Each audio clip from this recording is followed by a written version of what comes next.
Hello and welcome to the Ramblings of a Saint podcast. I'm your host, Johnny Lou. Also joining me, as always, another week, another round of NRL fixtures. It is co-hosting Sam Leckie. How are we, Sam? Very good. We're not even talking about rugby league. This on-field rugby league this week. It feels like we're back to normal. We're talking about everything that goes on off the field, which is fun. It can be fun, but yeah, I mean, God, there's some news around at the moment. Mate, there's loads of news, and that's kind of where the podcast is going to head. We're going to start off with the news and all that, but especially over in Australia, it can get very, very tedious with the merry-go-round of news, should we say the least. Like, it's just seems to be no matter where you turn over here, and like you kind of avoid it in the UK a lot, but it just seems wherever you go, there's a rugby league controversy or rugby league story just about to be brewed. Yeah, and it's also you've got 3 TV stations or 4 TV stations talking about it. You got Fox Sports Online. You've got 6 newspapers talking about it, and they all find different stories, and it all and plus you add in all the rugby league podcasts now. Like when you got Brandon Smith on a podcast and he says something dumb, then it comes out as news. Oh mate, he said quite a few on this week's episode. From just listening to it, I was like, oh god, how many newspaper articles are going to be published about this? He doesn't help himself, does he, old Brandon? Oh, he makes me it genuinely the brain cells are not quite working together with Brandon Smith. Sometimes he needs to get back on the field. He's bored. Yeah, literally. So he's trying to keep his ADHD mind sort of preoccupied, and that's just by splurging loads of secrets on Jimmy Graham's podcast. But the big news is, well, it's gone well away from Brandon Smith. It was like Brandon Smith was in the news for 2 minutes when his move to the Rabbitohs got announced weeks ago. Then we had the DCE incident. It was going to be the biggest story in Australia, in rugby league world, and it turns out it's not, because we're back to the West Tigers. Lockie Galvin, we talked about it. It's always the West Tigers, isn't it? I hadn't even thought about that, honestly. I'd just been thinking, this is just this poor 19-year-old kid's getting put through the ringer. It hadn't even occurred to me that it was the Tigers again. What's it been, 6 months? Not even 6, probably 6 weeks. Lockie Galvin, he signed a 1-year extension last year to get an upgrade on this year. Talk again as on November the 1st, this sort of weird contract situation. We're not only in Australia, but also in the UK, because we've changed our laws to mimic what's been going on. We've seen it in relation to England. We've seen it with a young 19-year-old lad again, with Johnny Vaughan in the UK. A newspaper article came out that him and another lad had signed for Wigan from St Helens, and that's a big no-no at all. And Saints basically just went, nah. It's obviously very much true about him, because we've farmed him off. He was one of our young talents, tipped to be future captain for Saints, England under-19s captain, and we basically shipped him off to Salford. So it looks like that news is definitely true, and we're seeing it now with the West Tigers having a bit of a predicament, because Lockie Galvin, his agent, has basically come out and said, we do not care what contract offer you give us, we will not be signing it, we will not be entertaining it, and we will be off. That's paraphrasing essentially, but that's basically what he said. Yeah. This agent in Moses, not Mitchell, but he is notorious, isn't he, over in Australia for this sort of attitude, and this young 19-year-old lad is kind of stuck in the middle of it. And I also think the advice he's been given has probably been poorly advised. But we've seen West Tigers now come out, we've seen players put stuff on social media. Pretty much, there's been loads coming out in the minute about it, hasn't there? Yeah, and I mean, there's so many different things to talk about here. At the centre of it, you've got to remember, is a 19-year-old kid whose life has, since he's basically been able to walk and run, his life has been rugby league. And all of a sudden, that has now created this massive drama for him, and like you've got to consider the mental health of Lockie Galvin going forward. And I mean the RLPA, I know till it come out in the last hour or so that as we're recording, that the RLPA are going to meet and have meetings and talks with the Tigers and Shane Richardson and Benji Marshall just about how important it is to manage that. But when you look at the issue itself, and I honestly, there's nobody else to blame here from my perspective than Isaac Moses, Massively.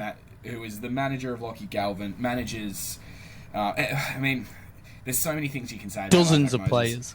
Yeah, first and foremost, he's got form. So Yeah. he was one of the managers that was contributing to the salary cap scandal at Melbourne in 2011. Where basically they'd go like, here's your contract under the NRL, then here's this on top of it. And so he was one of the managers orchestrating that sort of thing for certain players. Then he had his license suspended. Many people had fought for him to get his license back, and because he gets good deals for his players, good money, big deals for his players. A lot of players, he still has a business because a lot of players stay loyal to him.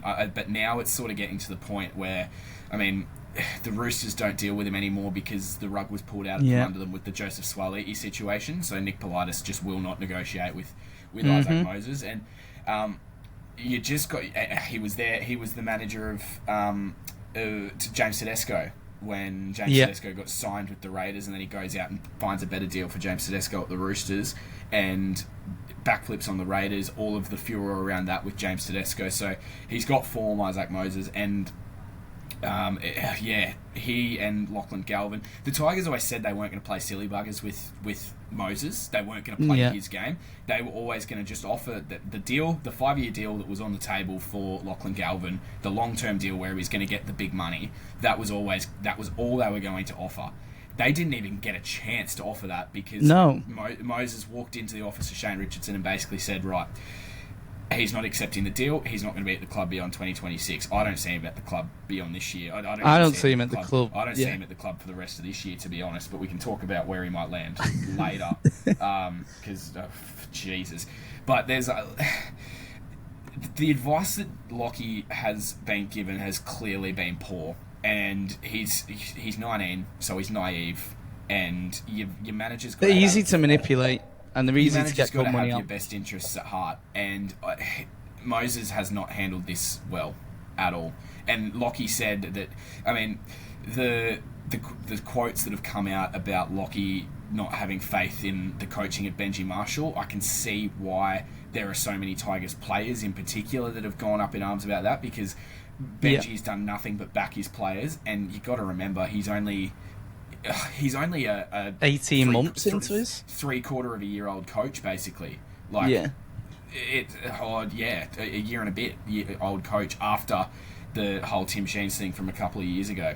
So, but if you're a young 5'8", I can't think of anyone that you'd rather better to learn under than Benji Marshall. But I guess he made his decision. He said he wanted to tell the club early so that so they could plan for the future. That may have been a line that was given to him by Isaac Moses. You just don't know what's actually been said to him. So it's so hard to make a judgment on Lachlan. And it's weird because from an outsider looking in, for a start, why has this been allowed to happen? We're round 6 into the NRL in 2025, and we're talking about a guy who will be leaving for 2027. Yeah. So we've got over 18 months. Why is this? It's a rare thing, right? Because he's not a free agent until November 1 this year. He can't actually talk to other clubs. So that's fishy as well. Until November 1, which is why I think it's so suspect. You're not, like you're not going to wait until that point. No, exactly. And save this drama, because if players from an outsider looking in, it looks like there's been either a bit of tapping up from an outsider looking in, someone with no actual knowledge of, but from the overall position, it looks like he's been either publicly tapped up, like it's been said about the Bulldogs with Phil Gould, or which is completely legal apparently, or I think privately. There's a bit of that sort of noise as well, and a bit of talk about that, and obviously there's so many raps on Lachlan Galvin, and maybe he just felt as a young kid that he couldn't get the best out of himself. I'm happy to take that at face value, but then the advice you get from your manager from there on the best way forward, that's been poor. Like this could have been handled so much better, should have been handled behind closed doors, but instead now you've got a kid who's still at the club and he's going to be playing reserve grade on the weekend, on Monday, and he's at this club more than likely for the next 18 months, where there's players posting photos of his locker and firing shots at him that way. Yeah. Like, what does that do for a kid? So, the man completely responsible for this is Isaac Moses. As we have spoken about, he's got form, he's got a decent rap sheet, Isaac, but still manages to get these high profile players and gets them big money deals. Like Galvin's going to get picked up for big money somewhere else. But I think there's something to be said for, and there's been a discussion back end of last year. Nick Politis. Nick Politis, Frank Panisi, Ben Eichen from the QRL, and Brian Fletcher from the Panthers were all a part of a board talking about just changes to the way that juniors are run, and that's when they were talking about an under-20s comp and that sort of thing. And one of the other things that was mentioned was the age that managers can actually go and sign players, and that's something that I think needs to be thought about now, because this kid has this kid's only played a year of footy. He's only 27 games, I think it is, that he's played. And there's no way that he should be getting put. And clearly, he's been told by managers, probably by coaches and stuff as well, from a very, very young age, that he's got talent. You've got Phil Gould out in the media saying that he's the best teenager that the game's ever seen, which is, talk about public courting somebody. Like, it's that a could little be bit too much as well. That could be a factor, right? But there should be no reason why these kids from such a young age get told that they are worth more than what they are. That's how it reaches this point. It literally, and it's the most. We see it year on year though. Like, I feel like, and especially now, it's becoming a lot more common that younger players, because as the skill level increases, whatever, as the money increases with the salary cap, etc., these younger players are going to be exploited by these managers, because that's the only thing they are. They're exploited because managers get a cut. Because the managers get a sign-on fee. Managers get all sorts. So I know this is how it works in football in the UK. But if a player signs a renewal, the signing bonus is usually a lot less than if he signs for another club. Now I don't know if that's similar in the NRL. That's why you always get the. He wants to test his value. He's still committed to the club, but wants to test his value. Yeah, he because wants the manager to see knows that. Because the manager knows if he's valuable enough to a club, he's going to go test his value, and he's going to get 20-30%, if not more. Clubs are going to go, you know what? I can pay 300 grand. Well, we'd pay 300 grand more for him. Like, that's the thing that happened with Payne Haas a couple of years ago, where he said, "I'm still committed to the Broncos, but I want to test my value on the open market," and he was booed by his fans. Yeah, and managers, I feel like managers just need to be held to a higher standard than they are at the moment, because you can't put players through that. And I mean, the RLPA, they're not going to consider a trade window or anything like that, and you're always going to have this sort of conversation. There's always going to be media around where players are going to sign. But there's not going to be a right or wrong. What because for a player, but the RLPA, like, they want players to have as long as possible to plan their future as well, which you sort of get. And I mean, I remember when I was hosting on radio, I spoke to Beaufort Moore and I asked him about it, because it was a talking point then. Asked him about, how do you feel about players, or playing alongside players for a year knowing that they're not going to be there the next year. And he said, well, what if you get a long-term injury? Like, you need to have your future locked in. Mm-hmm. So there's so many sides to the argument, but the managers the managers aren't acting responsibly on behalf of a lot of these players in a lot of these situations. They act on behalf of themselves, and that's all they ever will do. And the more money that gets increased, the more a manager's going to fight for a transfer. The more a manager's going to fight for a bigger deal, because the more money, the higher percentage they will get. Especially with this halfback shortage that they keep going on about. Yeah, like it's just going to get worse. But it's not like the Tigers are in a bad position. They've got a good backup in Fainau. Is that how you pronounce his name? Latu Fainu. Yeah. Fainu. Yeah.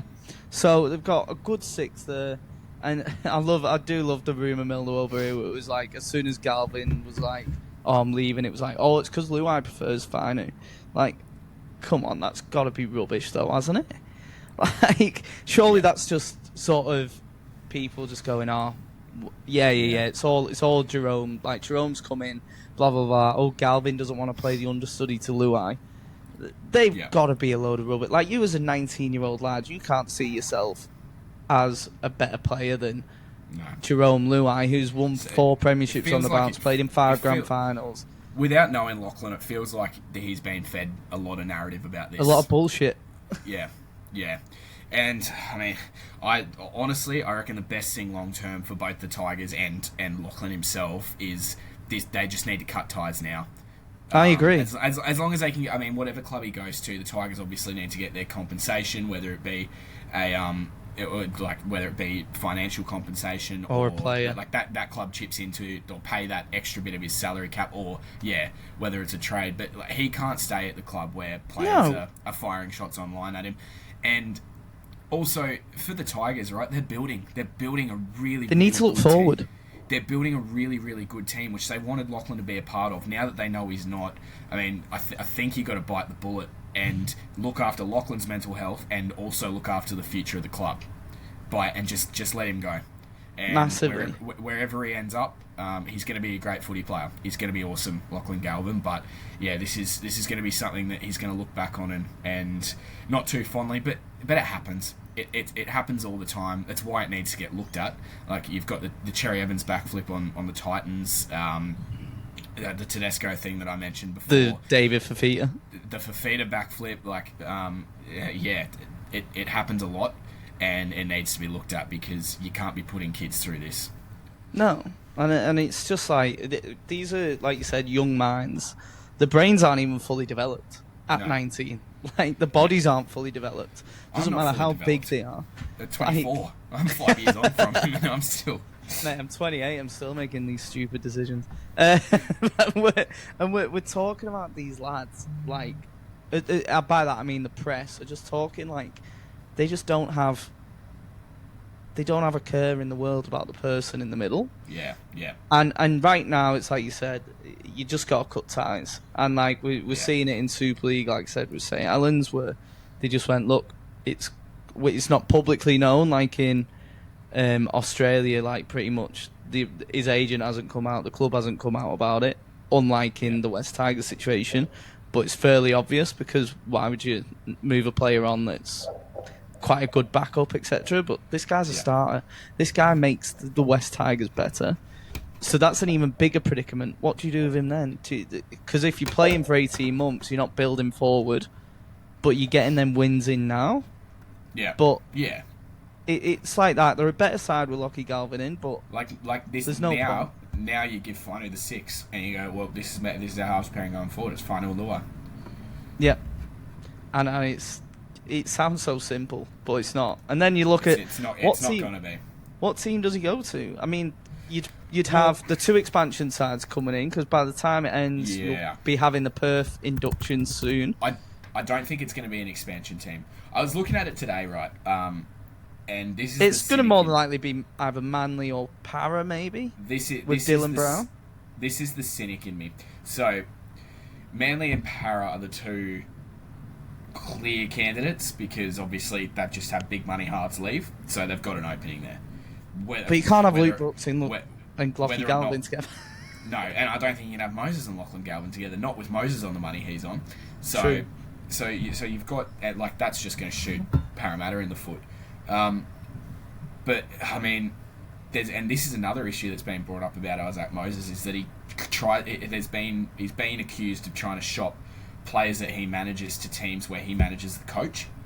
So Seabold is a coach that he manages. Well, surely that's a thingy, though, isn't it? It's not. There's no rules against it. Like, there should be. The NRL thingy interesting, isn't it? The NRL have floated the idea, but they haven't ever really. I mean, some players get managed during their playing career and then become coaches and have the same manager. So I guess there's that side of it too. But looking at, so he manages Adam O'Brien, He's not going to go to Newcastle No. unless they want to play with 3 players. Unless they on want to the get field. rid of Dylan Brown. Yeah, 3 players and a couple of guys out of the Although, stand. to be fair, I would be pulling out that Dylan Brown deal after the past few weeks. Yeah. He manages Shane Flanagan, who we spoke a lot about Lockie Ilias and Kyle Flanagan last week. Yeah. And the fact that they haven't really quite clicked as a pairing yet. They were all right against the Titans, but manages Seabold, manages Andrew Webster at the Warriors, who you'd think, looking at their squad, would have cap room and haven't. And I mean, Harris, Tavita, and Metcalf, they haven't locked down either of those halves positions yet. And on it, if I'm looking at it this way, the Cowboys, he manages Todd Payton as well. And I mean, Jakey Clifford's doing a great job there, and Tom Dearden is obviously, he's not going anywhere, but he could fit in there. But you look, I mean, the Roosters are obviously going to get floated. Do they try and get? I don't think you're going to get a hold of a 20-year-old kid by that point. I also don't think that they're dealing. I also don't think he's going to go to Perth. So it's where he ends up is a mystery. I think the most logical one at this stage is Manly. Because there's get Luke Brooks at commanding 7 again. Yeah. There's so well that worked out. That organising 7 for the Tigers. But yeah, the sad thing is for Lachlan is we're not done talking about it. No, that's for sure. And we won't be for the next 18 months until even once the club's secured, it'll still be, it'll still be a talking point. It'll still be a talking point in 10 years' time because he'll be around and he'll be that good of a player. Like, whatever team gets him has got a gun. Maybe even, I don't know about cap space, but never write off Penrith. Yeah. And you look at they the need age. a 6. Well, you look if around, too long, you don't work out. You look at the age of the 2 Broncos halves. Yeah. You look at the Titans, who don't have an out-and-out half. I know that Lockie Galvin probably couldn't manage a team, but he's definitely got a bit more of that ability than what Jaden Campbell does. And look at the age of Kieran Foran. Not going to be. I don't see him ending up at the Roosters. I think the Roosters they've got a big fish in mind, and I think his name rhymes with Slayland Slonger, potentially. Lowy Wanu. You were wondering, yes. Oh, please, yes. I mean, Cameron Munster's not getting any younger. Does he go to Melbourne? Does he stick around at the Tigers for the next couple of years? And Jerome Hughes, and then it's who do West Tigers? Does Tigers he end up at Melbourne? I mean, every team's going to be interested. Yeah. With a player of this caliber, it just depends on what money Isaac Moses tells him that he's worth, and how much money Isaac Moses wants off the top of his contract. Yeah, I'd rather go with the how much does Isaac Moses want off the top, because if it was a money situation, surely a renewal at the West Tigers would be enough. Like we said last week, he was getting offered $5.5 million for 5 years. Like, if you get you offer that to any 19-year-old, they'll do whatever you want. Yeah, but like from this year and next year, he would have got whatever offer West Tigers would have given him, because they could automatically update it as long as they had the salary cap. Which after Olam's retirement and a couple of others, he doesn't want to play under Benji apparently. So whoever's it's gotta be the worst. The worst advice anyone can give a half is, what we're going to do is actually get rid of you. And imagine if you went to Para and he's playing under Riles, who was a former prop forward. Yeah. Like, you're not going to play under him, but you're going to play under a prop. Yeah. Like, come on, man. And the other one we didn't mention is the Dogs. We did mention it. Or Phil Gould has been publicly frothing over him for the last 18 months. So... And even with that's an option. With the report, let's face it, Nicarima isn't great. Move to the Dolphins up there and play 6 with Katoa, the youngest 6 and 7 combination in bloody. Terry Reader said the other day that they were happy with where they're at, but that's CEO talk. Mate, if you could get an upgrade on Nicarima, you'd take it now, wouldn't you? The recruitment managers at the Dolphins wouldn't be doing their job if they didn't look at the Look into potential it. of Lachlan Galvin Yeah. coming. Exactly.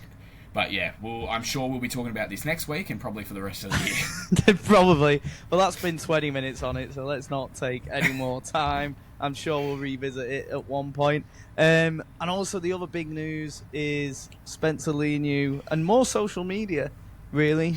Him and JT been going at it both on the field after a game and off the field with just all sorts. It's such a confusing situation. Obviously, they had the Ezra Mam incident, but Spencer, he came out, he apologised, he served his suspension, served his time, and I believe just JT did an interview and comments made, but it only got released post-season, didn't it?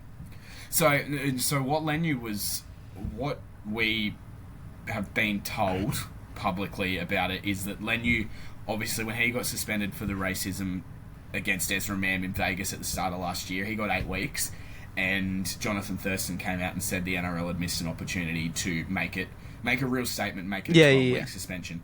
But when Ezra Mam crashes a car while under the influence of cocaine and injures a 2-year-old child and gets 9 weeks, there was no public commentary from Jonathan Thurston about that. So that's what Leniu's issue was. Right. And see, without being there, you don't know, but you get told that he's come off the field and said something to Jonathan Thurston, and then Jonathan Thurston's come up and tried to speak to him about it afterwards, not in a media capacity, try to speak to him about it, and Leniu, the photo, the vision you see, Leniu looks aggressive in that footage, and that's all you can read into. I mean, to be fair, Leniu would look aggressive in any situation. He's a scary he could be paying for groceries and he'd look aggressive. He is a scary man, but I think I sort of fall on Jonathan Thurston's side with this. I do understand the hypocrisy argument that Spencer Leniu has sort of made about why didn't you speak about Ezra Mam, but I don't think it's on the commentators and the past greats of the game to make comments about everything. The Ezra Mam suspension was a joke, right? And the court case up here, we heard a lot about it. He got an $850 fine. He should be playing in Super League, let's face it. He shouldn't. He should really. If he had been banned by the NRL and the Broncos for a year, I don't think many people would have looked at that and gone, "Yeah, okay, that's too over the top." It's the 9 weeks he got off very lightly, so you can't argue with that. But I don't think it's on Jonathan Thurston to have to make comments publicly about that, and then I don't think Spencer Leniu's handled it particularly well either. And Spencer Leniu's young too, and obviously very emotional, and also, I mean, there's clearly there's clearly a cultural factor there too, where he didn't understand the gravity of what he said to Ezra Mam, and he does now. And I'm sure he's still grappling with that a little bit, and he's sort of had to sit on it for the last 12 months, and so it's a very complicated situation, and you can sort of see the perspective from both sides. But I mean, in an ideal world, we all get along and they're allowed to go and they have a conversation about it, and they see each other's side of things and they shake hands afterwards, and we're all good. But we know that that's not how the world works, and that's how it's played out. Yeah, literally, and some of the. To be fair though, at least I have somewhat admiration for Spencer Leniu's so public. He didn't care. He did not give a shit. He didn't. Yeah, literally, he just went, nope. This is my opinion, and you're gonna like it no matter what. Yeah. It's fair play to a legend as well.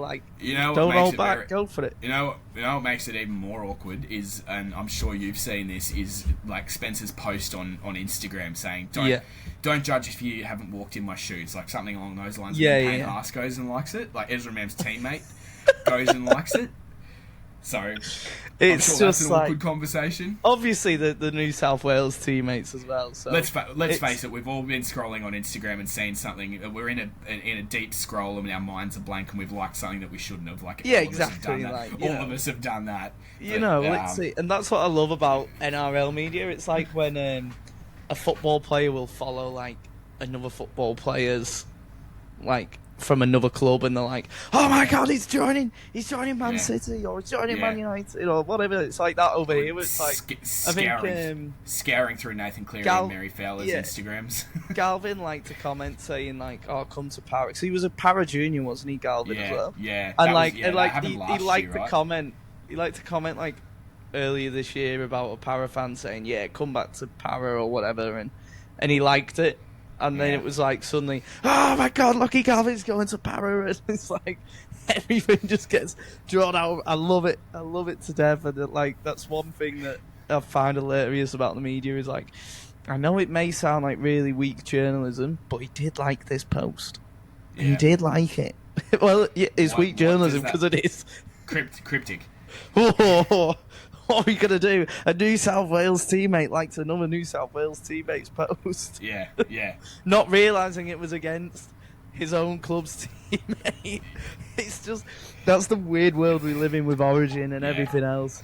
And I suppose like there's no real answer to it, but I do have admiration for Spencer's just outright, I do not care, bang, here you go. Yeah. And he even came at, what was the journalist called? And he called him something donkey. Oh, yeah, he did. I think, was it Weidler? I think it was Weidler. Oh, maybe, but he just came out and like used his name and then just added like, he used it as a pun and then just went donkey at the end. Oh, man, it was so good, the post. It was on his story, but then it's just been like a whirlwind of what the hell. And also, by the way, anyone that films an athlete getting into a confrontation, just put your phone away. Just admire it. It's like whenever something kicks off in like off field, just put your phone away, man. Just just see it, watch it, enjoy it. Like, why have you always got to have controversy? Makes us sound old, but they create so many problems. Let's see, I feel old when I said that as well. Like, put your phone away, enjoy it. If there's a fight in front of you, don't record it. Just watch be in the moment. Yeah, be in the moment. It's like that when Kalen Ponga and was it Kurt Mann got done for coming out of a bathroom together. It's like, Kalen was just sick. He was just feeling sick. He was just ill, just celebrating. No, he was celebrating a new house, wasn't he? Yeah, that's right. And he went too hard. But speaking of Origin, we're coming into the Origin period soon, and that old talking point that will carry on every single year, no matter what. Eligibility has crept up. Yep. So, are we going to just say it together that Islanders can play for New South Wales and Queensland? Why is it such a big thing? It improves the international game. It improves state of origin. Why are you so arsed? So the best, you're going to get rid of Payne ass now? So the best take I've heard on it is from Phil Gould on the Six Tackles with Gus podcast. And he said, and Ben Eichen said something similar yesterday, we need to change the model because tier 1 nations, if you play for Australia you can play Origin, but if you play for New Zealand or England you can't. So that's why Victor Bradley now can't play Origin, even though he's eligible. Tamalolo eligible, played for New Zealand, so he can't. So there's a lot of different examples. I think the issue. Can you imagine if you had Pete Tamalolo? Oh, no, in state of origin. Not for New South Wales fans, but that makes me sick. The argument is that you've got a lot of... So, it was when Payne Haas was approached by Samoa, Tino Fa'asuamaleaui was approached by Samoa, and then Hammer said that if he didn't get picked for Australia, he'd play for Samoa. Murray Taulungi's gone and played for Samoa. There's a lot of players that have done it, right? Katoa playing for Tonga, Fanua Blake he played a game for New Zealand and then choosing to play for Tonga. Fafita played for Tonga as well, chose to play for Tonga instead of Australia. So, there's a lot of players that have done it. Those teams are going to be tier 1 nations at some point down the track. Like you don't push Australia in a Pacific Championship final. You don't get to a World Cup final without eventually becoming tier 1 nations. So that would rule all of those players out. So what Gus said was, when a player signs a contract, when they sign their first NRL contract, you pick, if you're eligible for state of origin, obviously you put your state on there, and then you're eligible for that no matter what. But then you pick your international team. Once you've chosen that, you can't change. So there's no defecting from Australia, playing a couple of games for Australia, defecting from Australia and going and playing for Samoa. None of that. Once you pick your international team, you play for that. If that means you miss out on international footy, that means that the game is strong, right? If players are missing out on international on playing for a certain international team, they've got to live with their decision, but it also probably means that the game is at a strong point. So that's the way I see it. But the NRL, the NRL aren't looking at changing the international eligibility rules, but at some point they're going to have to. They're going to have to. Can you imagine a state of origin without Payne Haas? Can you imagine a state of... I can't imagine a Blues team without Crichton, Tino, the Jerome Fasmalawi brothers. And Payne Haas. And you've got Kalamatangi and Olakawatu there. And then, on the other side, you've got Tino. You've got Hammer, who is eligible for Samoa. You can't see a team like that. Hammer repped Samoa, didn't he? Yeah, he has. He's played for Samoa. So Tino. He would be out. Yeah, so he would, exactly. Isaac Fasmalawi. Yeah, and I mean, the face of the game's changing, right? There's so many more Pacific Islanders, so then you need to be able to consider, if you're eligible to play for those Pacific nations and you want to represent your culture and your family heritage, I don't think anyone should stand in the way of that. But it also shouldn't mean that you don't get to represent the state you grew up in, because that way I think that raises both games. That raises Origin, it raises massively international footy, and doesn't that benefit everybody? And also, I don't see what the problem is here, but there's so many people that think, if you play for Samoa, only Australians should play state of origin football. And it's like, right, well, I can't wait for Ethan Bullimore to play for New South Wales because there's no other forwards that are available. Literally. What are you going to do? You're going to end up with like a load of reserve grade playing state of origin because no one else can. If we end up with this situation. Or a lot of young lads. Or they're talking about paying them $200,000 a series for State of Origin if you play all 3 games. If young lads decide to play that instead of for their culture and for Samoa and Tonga, then eventually you get to a World Cup and Australia's beating everybody by 70 all the way through, which isn't good for the international game. I don't see why it has to be a problem. You just need to change the way that things are done. But also, according to the eligibility rules, then you could pick Herbie Farnworth for Queensland because he joined at 14, which isn't it under 14s and under? Well, no, sorry, he's out. Once Herbie retires, then we can change the rules because I don't want New South Wales having to play Herbie. But then also, like you said, the likes of Victor. But then Victor could play for the Blues, so yeah, true. And then you look at even now with the international game and the changes and everything else, you've got players that want to represent England now. Yeah. But we've also got a head coach that doesn't like picking Australians. Yeah. But he's picked Victor Radley because Victor Radley got on the phone and persuaded him multiple times.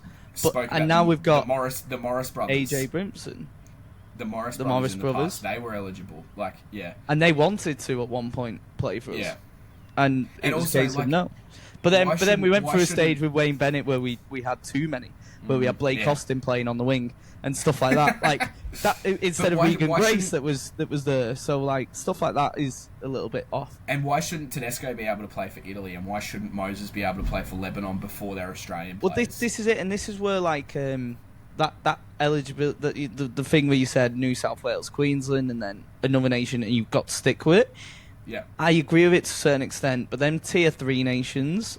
Having tier 3, I think, is having them Australians to be able to Tedesco now is retired from Australia, but if Italy qualified for the next World Cup, he could be able to go. Look, I'm going to go represent Italy without any problems. And I think there's got to be a line where you go the top 7 nations. So you're in an ideal basically world, your top 5 are just your top 5 are set.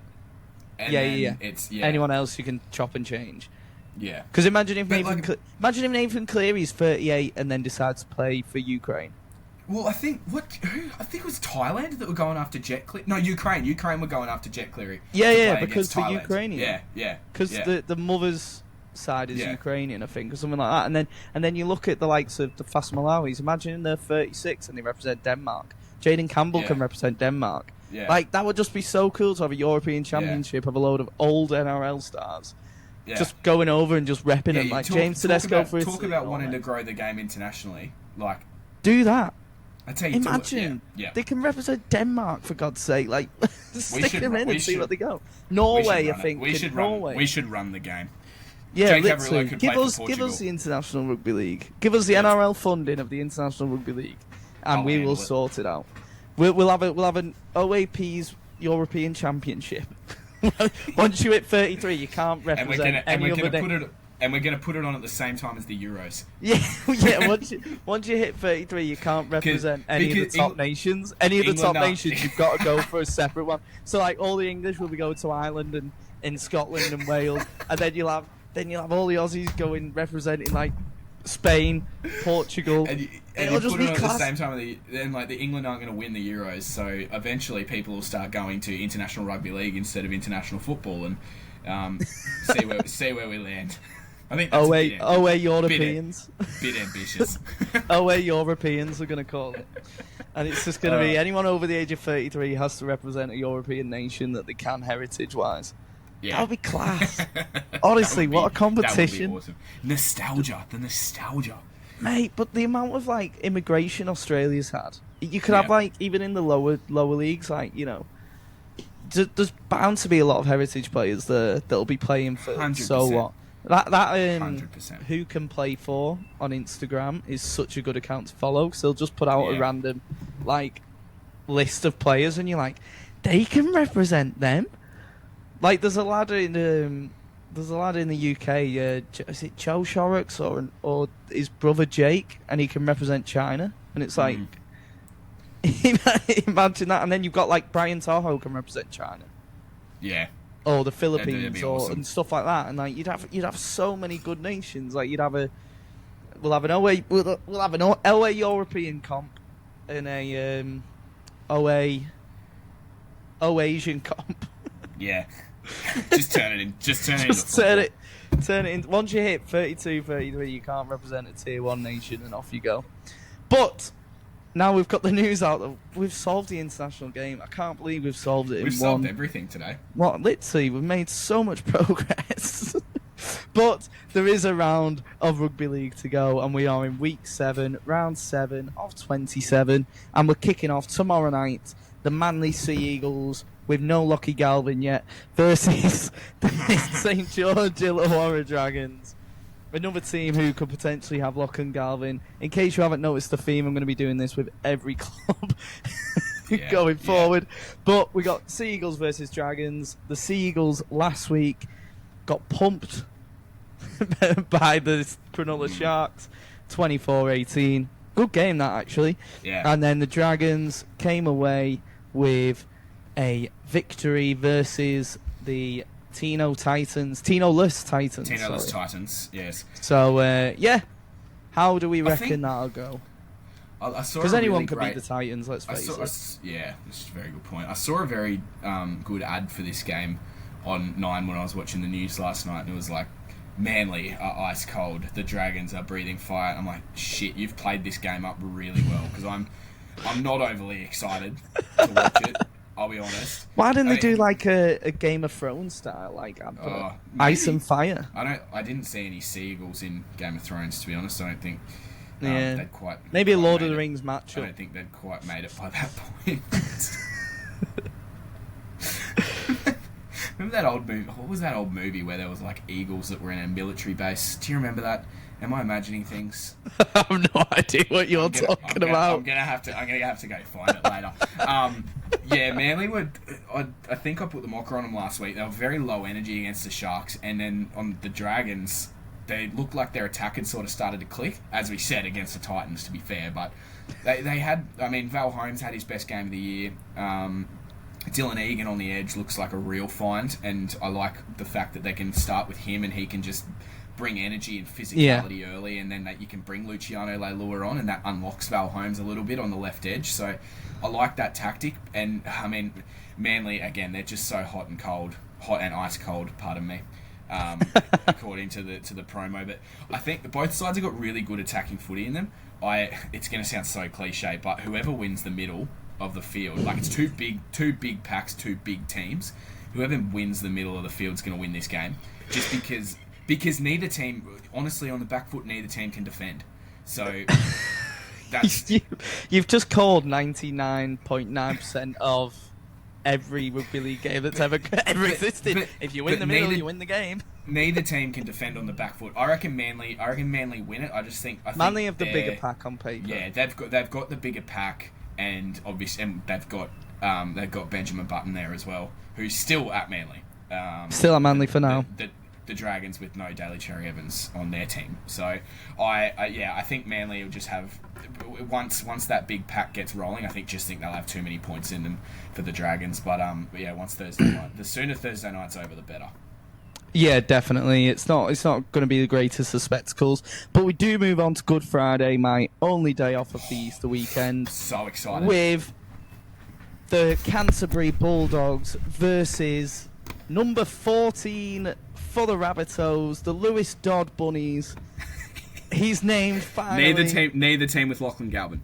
Neither team with Lachlan Galvin yet. Lewis Dodd, will he finally make his debut? Will he get upgraded to 7? Will he stay at 14, or will he drop out of the bench? Cody's back. Day? Cody's back. I think it'll be Dodd off the bench. Also, because Jaden Sullivan's suspended, so he'll probably get a baptism of fire and end up playing hooker against this Bulldogs team. He has played hooker before for Saints. Yes, that's how he got his defence up.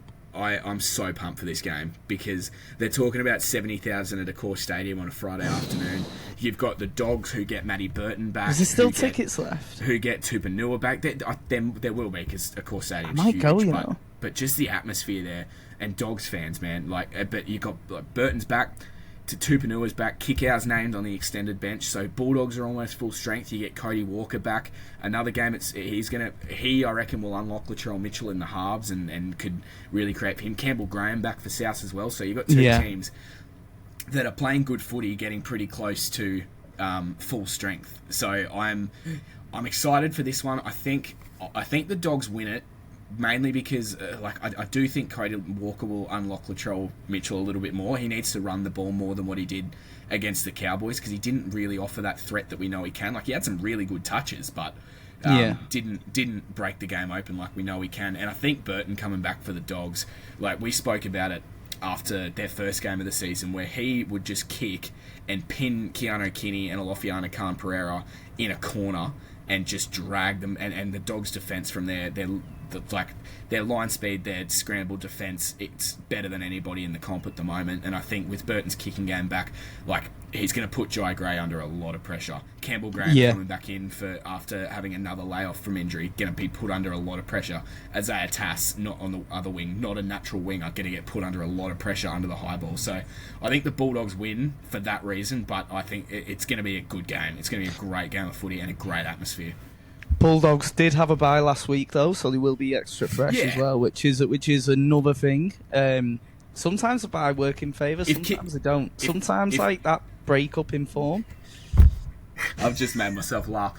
I was going to say if Kickow is back, the Bulldogs definitely win. But Josh Schuster's named in the extended bench for South. So there's two superstar back rowers that could potentially make their returns to the NRL. Josh Schuster's only on a training trial, isn't he? Yeah. He's not even in the top 30 deal. Played okay in Reggie's from what I heard on the weekend. He played in the middle. He's a good player, man. And set up a try. Yeah. I just hope Wayne can get the best out of him. It's just he went through that phase of wanting to be a 6, and you can't be a 6 at 6'3". No. You can't be a 6 at 6'3". That's why Curtis Sirenen's now one of the best second rowers in Super League, if not the best. Because he was 6'4", and Tigers went, mate, you're gonna have to move here. That's why they moved Wade Graham out of the halves. He was too big. For a half, you got to be a max of 5'10". in the basics. Yeah. If we're going stereotypes. And then, obviously, the Rabbitohs lost last week against the Cows with the pizzazz of John Bateman. And a good game too, Johnny Bateman. I know. That's why I said he's playing good footy. I reckon he's seen the little clip I put on TikTok and Instagram, and he was annoyed. I hope he did. He decided I'm going to show this. I'm going to show this St Helens fan what. He got like 6,000 views. It went quite relatively viral on a NRL TikTok. I hope he didn't see it. I hope he did, because that would be quite funny. Pizzazz. And then the last game we have up in Brizzy, we have the Redcliffe Dolphins versus the Melbourne Storm. Don't say that. Mate, you've got to in it because Dolphins is so lame for a name. You've got to have a place. They are the. Yeah, they are Dolphins. We have the versus Storm. So who will win this? Because obviously the Dolphins now getting into a bit of form. They had a fantastic win against the Penrith Panthers, who, you know, we'll get on to them later when we come up to their game. Yeah. And played well the week before. They're getting on a bit of form. The defence looks a lot better the last couple of weeks. That line speed that Christian Wolf absolutely nailed at Saints seems to be coming back. And we're also... you don't see Penrith get put on the back foot like they did last week. Like the Dolphins dominated them. And I think Bostock will have got a bollocking, to put it fair. Yeah. If he does that against the Storm with the greatest assist I think I've ever seen, because the ball was going out of play. I think he'll have got a bollocking for that. He was playing so well before that too. Oh mate, he was going on for like an 8 out of 10 performance, and he goes and does that, and it's like, mate, come on, man. I reckon he had a bet on Leota to score.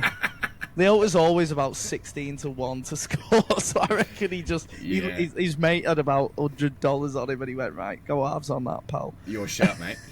Yeah, against the Melbourne Storm, whose defence, look, hasn't been Storm. Second half defence. Yeah, hasn't been Storm. But then, yeah, like I'm tipping Dolphins by 2. Yeah, it's gonna be tight. I'm just glad I didn't tip them last week. They were $4. Yeah, I tipped them last week. Remember? No, you didn't. No, I did. I tipped you went the Panthers. You called me stupid. I believe. Possibly. It doesn't sound like me. Yeah, big test for the Finns. Melbourne's first halves have been so good. It's just like that's sort of taken that foot off the gas. And scoring a lot of points. Their attack's in great shape. Also conceding a lot of points. Unreal this year. Oh yeah. I don't think it's going to be helped. I don't think their defensive issues are going to be helped by the fact that they've got Grant Anderson shifting into the centres. Yeah. To have Farlonger on the wing. Obviously, that's going to help their attack because Farlonger's a gun. They need to have him in that team somewhere. But also a bit of question on Jerome Hughes and his fitness. He went off and missed a bit of the second half with a shoulder injury on the weekend against the Warriors. So we're playing in injections.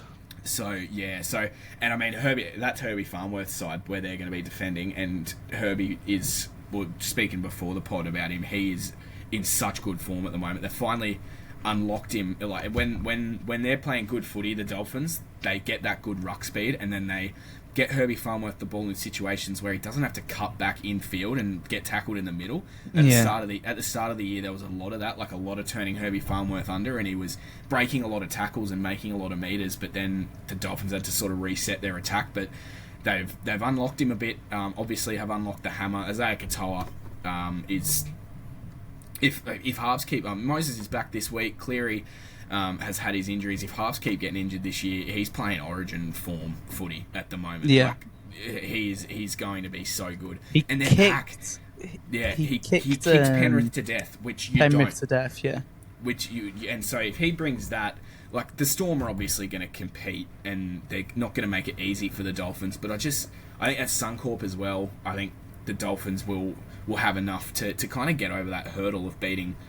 Like Penrith, obviously a top team, but they're not playing top team footy at the moment. But I think they can get over that hurdle and really cause an upset here.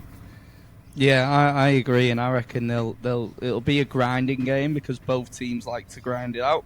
Yeah, I can't see it being high scoring, but with this year's NRL, every game seems to have at least 30-40 points in it. Yeah. Like this year's NRL has just been mental for point scoring. Like usually it's like relatively low scoring, good high defences, but this year's just seems to be free flowing attack. Seems like we're back in the old Super League days of just attacking rugby. And the footy around. Yeah, let's see. Eyes up, footy. Eyes up footy. That good old saying. Oh, we're full of cliches this week. If you win it in the middle, eyes up footy. What's next? Have we got any more on the bingo card? Play your role. Play your role. Lockie Galvin, Isaac Moses, play your role. Yeah. Full credit. do what you got to do. Benji Marshall, full credit to the boys. Oh yeah, the boys as well. Yeah. On every Instagram post. I think Leniu had one. Leniu had a cliche when he said, "If you haven't walked in my shoes, don't judge me." That's a good I was one. really worried where that was going. That's a classic. With the allegation, mate. I was like, "That's your career over, pal. What are you doing?" I was like, "There's no editing on this." But yeah, completely agree. All them Jesus quotes and that. Then we've got on the Saturday, Easter Saturday, which in Australia is a bank holiday. I didn't know this until my work were like, oh yeah, it's 8/4. We don't work in this country. Literally, mate, they've got 5 bank holidays in the space of a week. Yeah. They've got the Friday, the Saturday, Sunday, Monday, and then they've got Anzac Day next Friday. Yeah. This country, man. And then after that, they've got feck all till like the end of the year. Yeah, I think October long weekend, and then it's Christmas. Literally, man. It's like, come on, spread them out a little. Then we've got the first game, Easter Saturday, 5:30 in the afternoon. We've got Warriors, Broncos. Broncos coming off a loss against the Roosters last week. Got absolutely kicked to death by the young halfback for the Roosters, who I'm not even going to bother pronouncing his name. It begins with a K, doesn't it? Hugo Savala. Oh, Savala, sorry. Yes. Wait, which one was I? Oh, no, I was thinking of the prop. Never mind. Yeah, Savala, he absolutely kicked him. And I believe Reece Walsh, according to Brandon Smith on the podcast that he did this week, he apparently messaged him congratulating him on his kicking games. Said that it was I haven't unreal. listened to the buy round yet this week, but that's awesome. Mate, he's come out with a few he put crackers. Reece Walsh under a lot of pressure. Mate, he did. It was good. Yeah. He was really good to see, especially because this year, like, Chad Townsend's really not done it in the kicking game, bar the Penrith game. Who was that? He's literally he's one of our OAP club. Who can he represent? Wales or somewhere? Surely he's got someone from like Ireland or Wales or one of them. He'll be better than a League One scrum half though. And then we got them against the Wars, who got absolutely butchered by the Melbourne Storm, 42 points to 14. The Broncos very hit and miss this year. They've not been as consistent as the bookies put them. The Wars even more so. But no one really expected the Wars to perform this year, whereas everyone expected the Broncos to. Is this going to be a game where they can finally go, right, this is us, we're getting out there and we're going to show you what we can do? I think they do. And, the Warriors... So, Broncos' issues, right, they've been bashed through the middle. The 2 games they've lost against the Raiders and Roosters, they've been bashed to the middle and bashed off the back of the kicking game of Jamal Fogarty and Hugo Savala, and obviously putting Reece Walsh under pressure. Reece still hasn't found his best. He still needs... I still want to see more of him around the middle of the field. And I've been saying that to you, and I've been saying that to people, anyone that will listen to me. I've been saying Reece Walsh needs to run in the middle third of the field, and then it popped up in the paper the other day. So that was nice and You're obviously listening to 9. That was nice and vindicating for me. But the Warriors with no Fisher Harris, no Chance Nickel-Klukstad, no Rocco Berry, they're some key players. So I just think, based purely on that, the Broncos will have too much class. And I think the Broncos, like, just the little issues, like Reece, like we spoke about, their pack's been dominated at certain times. Like, there's not a lot coming in behind Pat Carrigan and Payne Haas. Against quality teams, Warriors don't look like a quality team on paper this week, but there's been a couple of times where they have really gotten going, and that's because they've managed to get on the front foot and controlled it that way. So it's just got to be, the Broncos have just... they've got too much talent not to win the comp this year. Yeah, they're too good a side. They've just got to decide that that's the team that they are. And I think this week's going to be a good step in the right direction for them. I also got to say, the people talking about the fact that they were laughing before they ran onto the field, can we give that a rest, please? It's like when they love that sort of shit. They're not in the right mindset. They're not in the right frame of mind. They're thinking, they've won it already. Blah blah blah blah blah. Which, you know what? Maybe with that Roosters side that you're maybe seeing, there's a play. Maybe there's a little bit, but maybe there was a player that was really nervous, and then their teammates were trying to make him get him to relax a little bit before they run onto the field. Like, what? Why are we talking about this?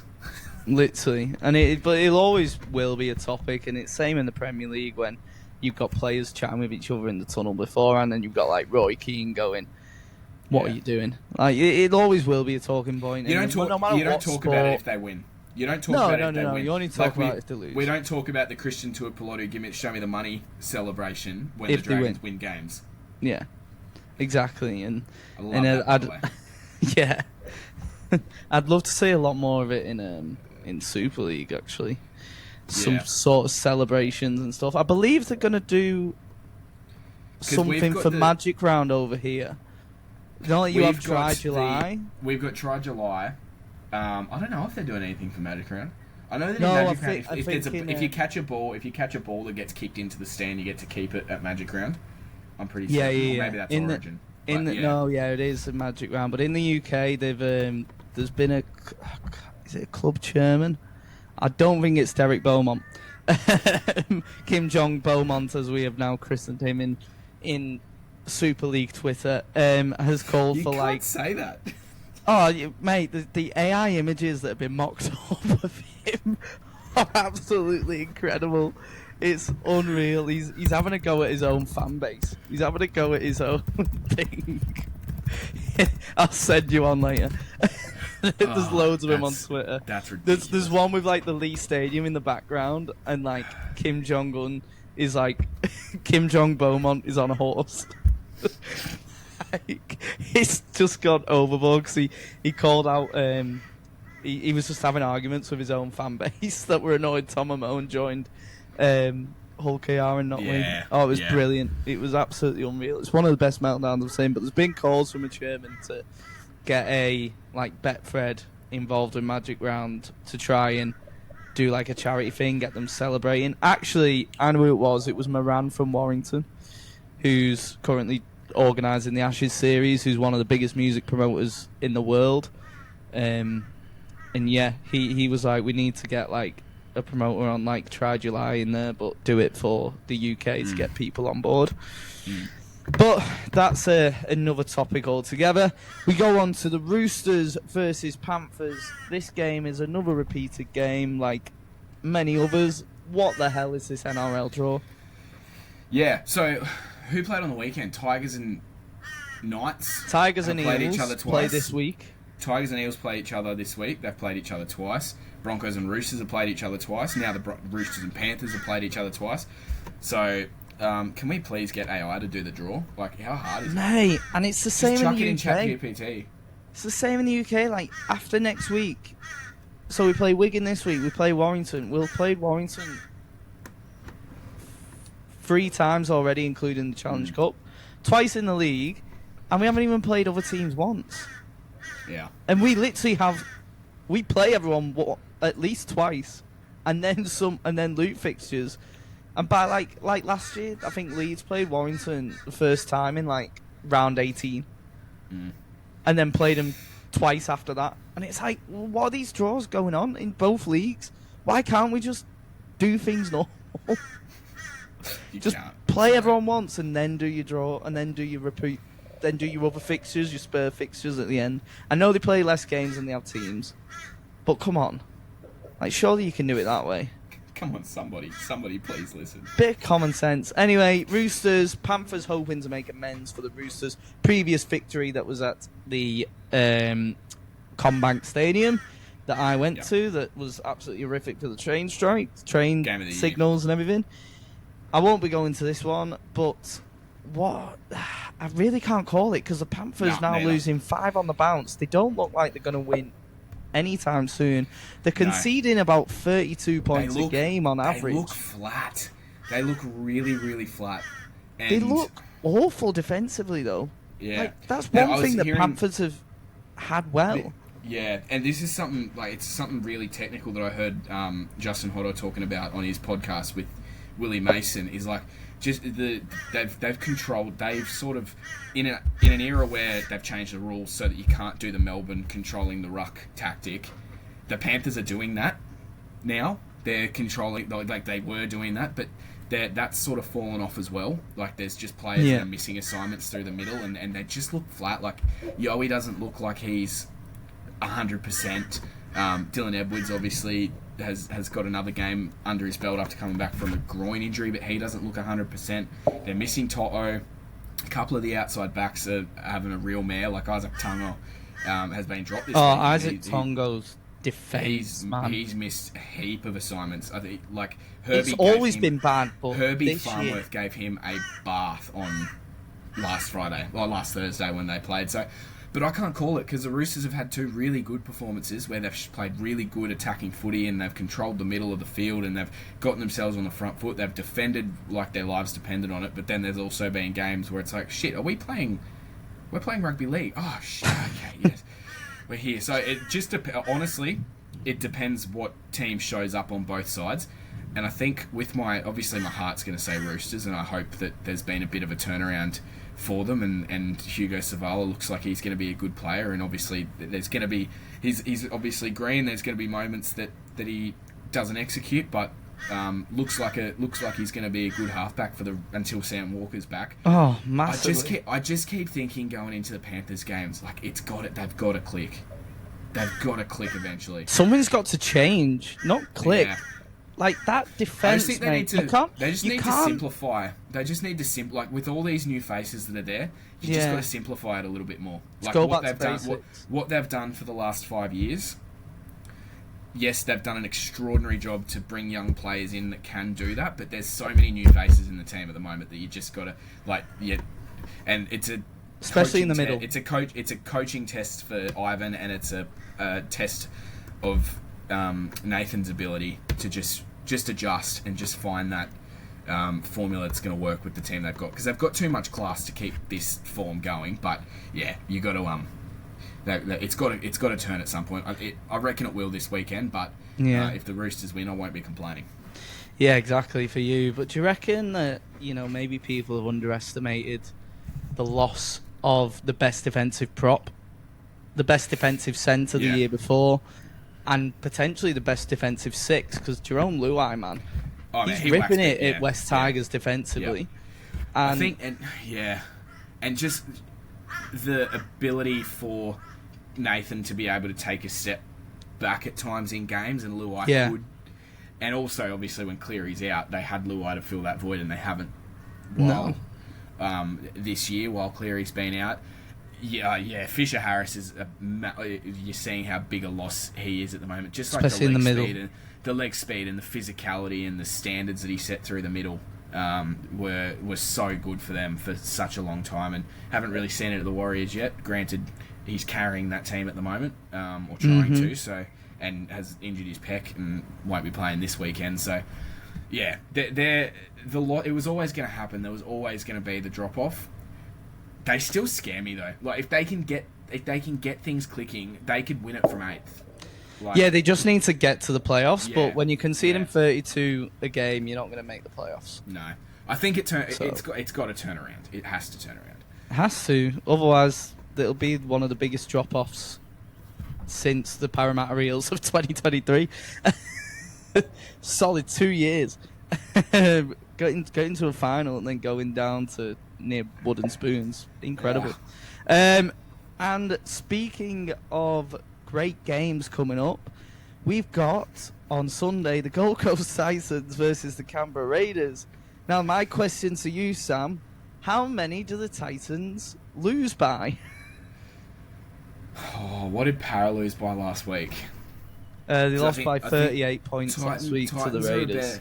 Titans are a better team than Para. I reckon, but I'm still not forgiving Matty Nicholson for not scoring 2 tries. Hudson Young put 2 on. My one leg on that game was KO Weeks, who didn't score. They score 50 points and your fullback doesn't score, so I'm off the Raiders. Titans win by 60. No, you win some, you lose more. Yeah. Or as we said, when the fun stops. Lose all of them. Zach Hosking back for the Raiders. That's a huge win. The way their forward pack's been playing, you add him in there coming off the bench. I think, But mate, they've got two 80-minute second rows anyway. Titans have got Tino back, so you've true. got that positive.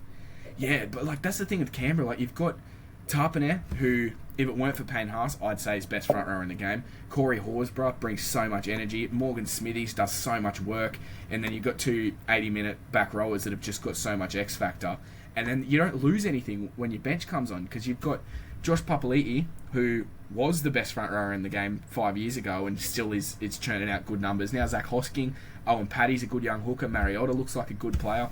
So they're gonna have way too much muscle, I think, for the Titans from what we've seen this year. Fafita back in the starting side, but What, he's actually doing minutes? Yeah, I'm torn now because I'm all right, looking, Natalie and Brulia. I'm looking at this. Any night. How are you loving being in a nightclub in Australia and that song comes on at 2:30? Mate, all the time, without a shadow of a doubt. I'm looking at this every night now. in Magic Round. I'm looking at this forward pack now of the Titans. Fodawaker, Verrills, Campbell Gillard, Fafita, Fermor, Fasilmala Awi. That's a good starting pack.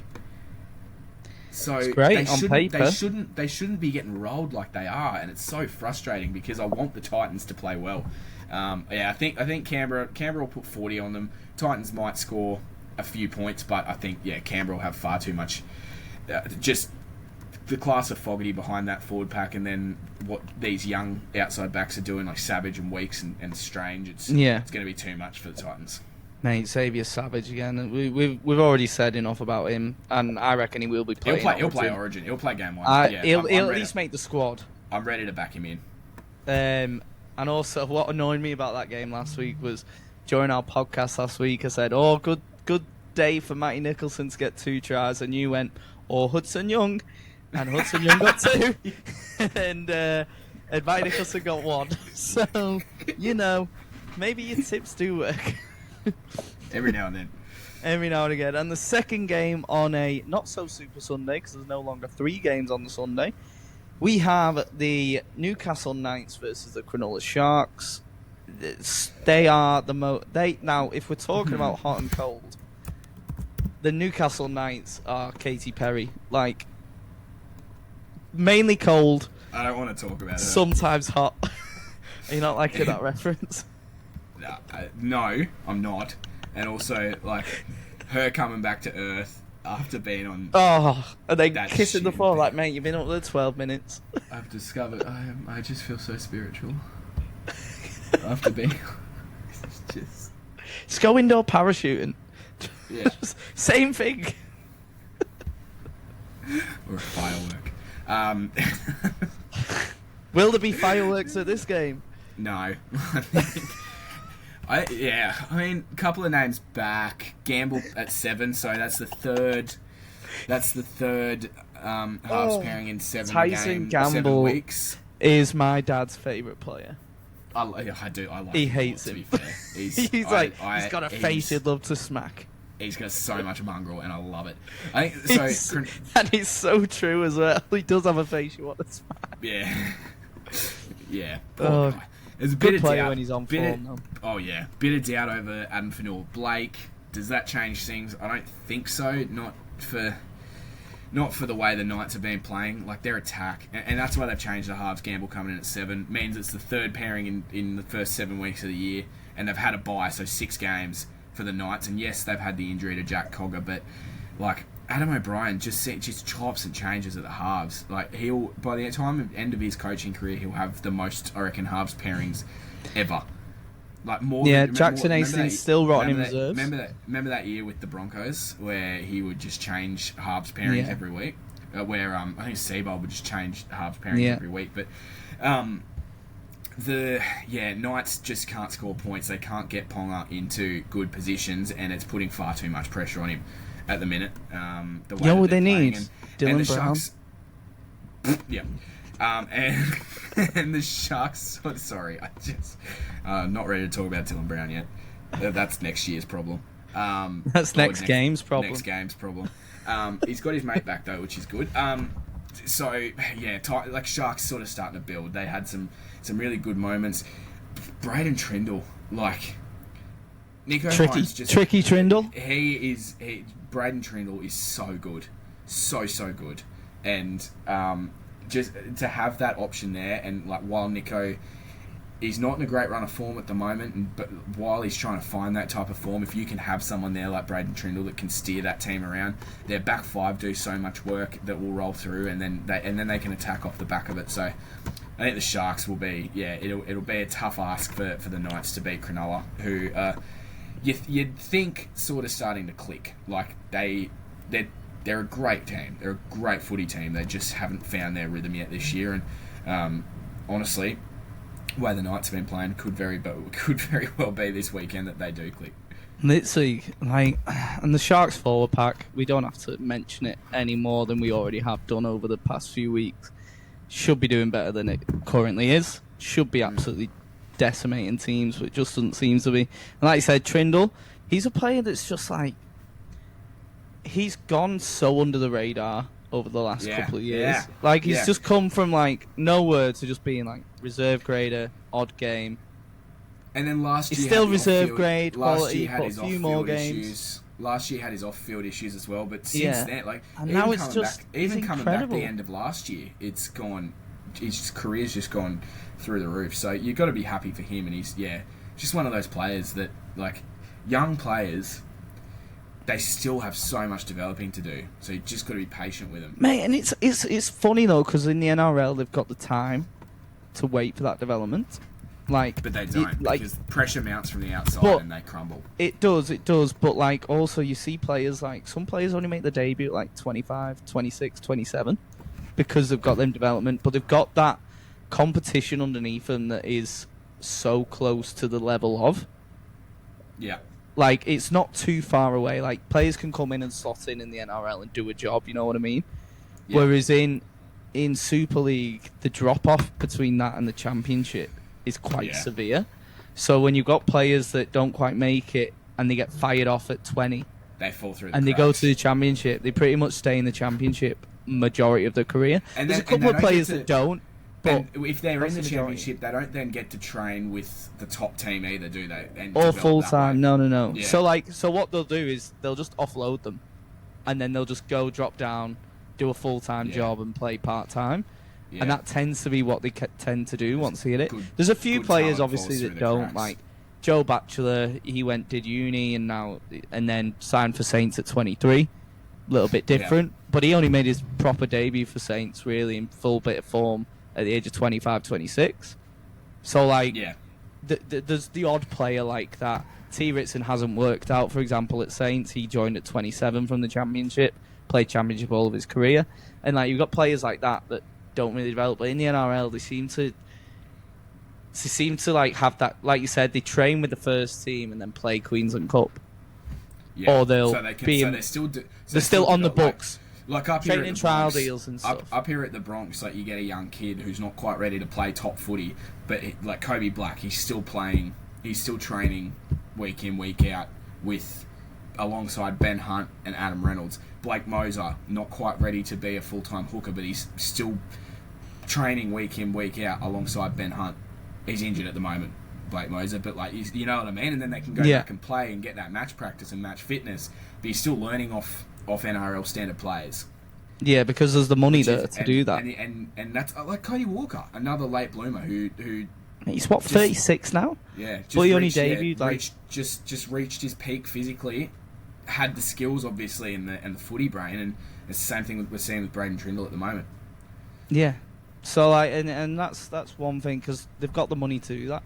They've got the money to go on a training trial deal and still get a full-time wage. And play Queensland Cup. Like, not a great full-time wage, they can still work part-time and, do all that, but, like, they've got that facility to do that, whereas in the UK there's not enough money to. So these players just end up being lost. Yeah.